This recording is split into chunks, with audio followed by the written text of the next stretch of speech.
அனைவருக்கும் அன்பு வணக்கத்தோடு இப்பொழுது நான் ஒரு கருத்தை வெளியிட விரும்புகிறேன்.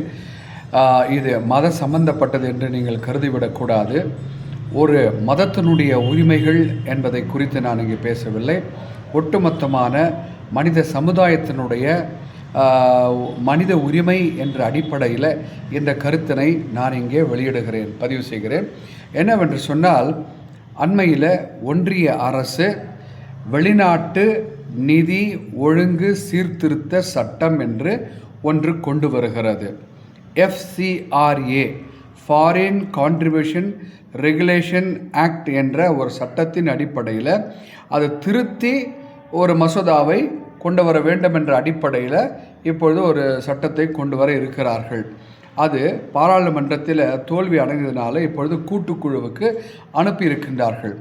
இந்த சட்டம் என்ன சொல்லுகிறது என்று சொன்னால், தொண்டு நிறுவனங்கள், அரசு சாரா தொண்டு நிறுவனங்கள் நடத்தும் அறக்கட்டளைகள் அல்லது பணிகள் எல்லாம் பதிவு செய்யப்பட்டிருக்க வேண்டும். அரசனுடைய அனுமதி பெற்றிருக்க வேண்டும். இரண்டாவது, வெளிநாட்டிலிருந்து வரக்கூடிய பணம், நிதி என்பது சரியான கணக்கில் இருக்க வேண்டும்.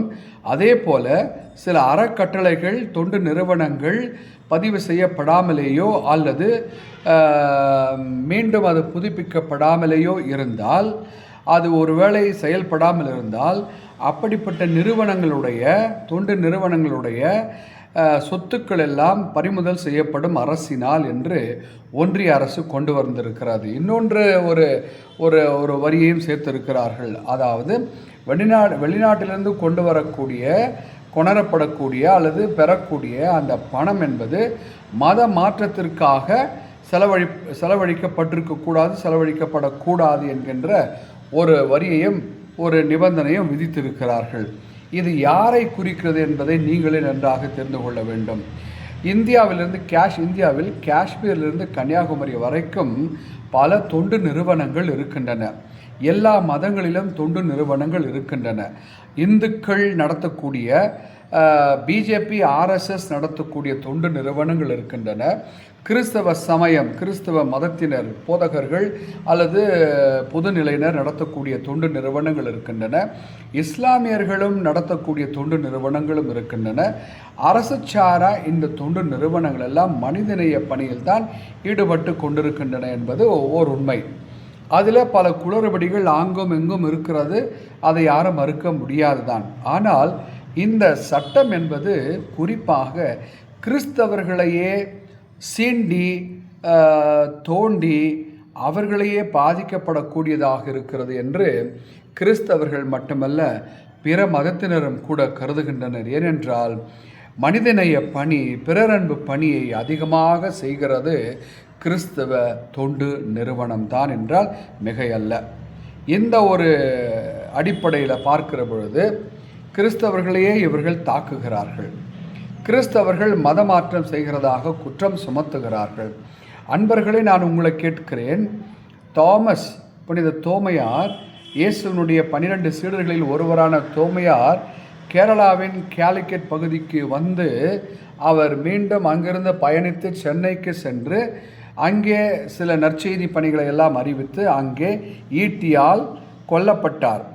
அதாவது கிறிஸ்தவர்களுக்கு விரோதமான சில சக்திகளினால் அவர் கொல்லப்பட்டார். அவர் ஒரு இரத்த சாட்சியாக, மறைசாட்சியாக மரித்தார் என்று நம்புகிறது. அனைவருமே நம்புகின்றனர் இல்லையா? 2000 ஆண்டுகள் கடந்து விட்டன. அப்படியும் கூட கிறிஸ்தவ மக்களுடைய தொகை இந்திய நாட்டில் எவ்வளவு பேர் என்றால் 100க்கு 2 அல்லது 3 பேர் தான் இருக்கின்றனர். மத மாற்றம் என்று சொல்லியிருந்தால் இதுவரைக்கும் எவ்வளோ பேர், அதாவது பெருமளவு கிறிஸ்தவர்கள் ஆகியிருக்கக்கூடும் தானே. ஆனால் ஏன் இன்னும் ஆகவில்லை? இது நன்றாக நீங்கள் பார்த்து கொள்ள வேண்டும். ஒரு மத நிறுவனம், தொண்டு நிறுவனம் அருள் கன்னியர்களாலேயோ அல்லது குருக்களாலேயோ பொது நிலையினராலேயோ அல்லது பிற மதத்தினராலேயோ செய்யப்படக்கூடிய ஒவ்வொரு தொண்டும் மனித நேயத்தினுடைய அடிப்படையில் தான் இருக்கிறதே தவிர இது மத மாற்றத்திற்கு அல்ல என்பதை நான் உங்களுக்கு தெளிவாக தெரிவித்து கொண்டு, வெளிநாட்டிலிருந்து வரக்கூடிய நிதி என்பது மனித நேயத்திற்காகத்தான் செலவழிக்கப்படுகிறது என்பது எனது ஒரு வாதமாக இருக்க, இதை சீர்திருத்த பணி என்று சொல்லுகிற பொழுது அரசு சாரா நிறுவன தொண்டுகள் எல்லாம் அரசினால் பறிமுதல் செய்யப்படும் என்று சொல்லுவது மிகவும் ஆபத்தானது. அதற்கு அனுமதியை சீர்திருத்த வேண்டும். பறிமுதல் செய்யக்கூடாது, உதவி செய்ய வேண்டும். யார் தொண்டு செய்கிறார்களோ அவர்களை உற்சாகப்படுத்த வேண்டும். ஆனால் பிஜேபி, ஆர்எஸ்எஸ் என்கின்ற இந்த அதீத தீவிரவாத, மத தீவிரவாத, வெறித்தனமான அரசு என்ன செய்கிறது என்று சொன்னால், சிறுபான்மையினர் நடத்தக்கூடிய தொண்டு நிறுவனங்களை எல்லாம் தாக்க வேண்டும், கட்டுப்படுத்த வேண்டும், அராஜகப்படுத்த வேண்டும்.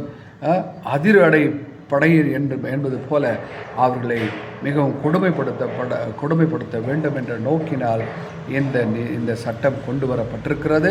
இதை நான் மிக வன்மையாக கண்டிக்கிறேன். இது மீண்டும் திரும்பப்பட வேண்டும் என்பது எனது மட்டுமல்ல, எல்லா கிறிஸ்தவ தொண்டு நிறுவன அன்பர்களும் மற்ற மதத்து அன்பர்களும் கூட இதை எதிர்க்கின்றனர். எனவே ஒன்றிய அரசே உங்களது FCRA ரெகுலேஷன் ஆக்ட் அந்த சீர்திருத்த சட்டத்தை திரும்ப பெறுங்கள் என்று இந்த காணொளியின் மூலமாக தெரிவித்துக் கொள்கிறேன். உங்கள் கருத்தை நீங்கள் தாராளமாக தெரிவிக்கலாம். நன்றி, வணக்கம்.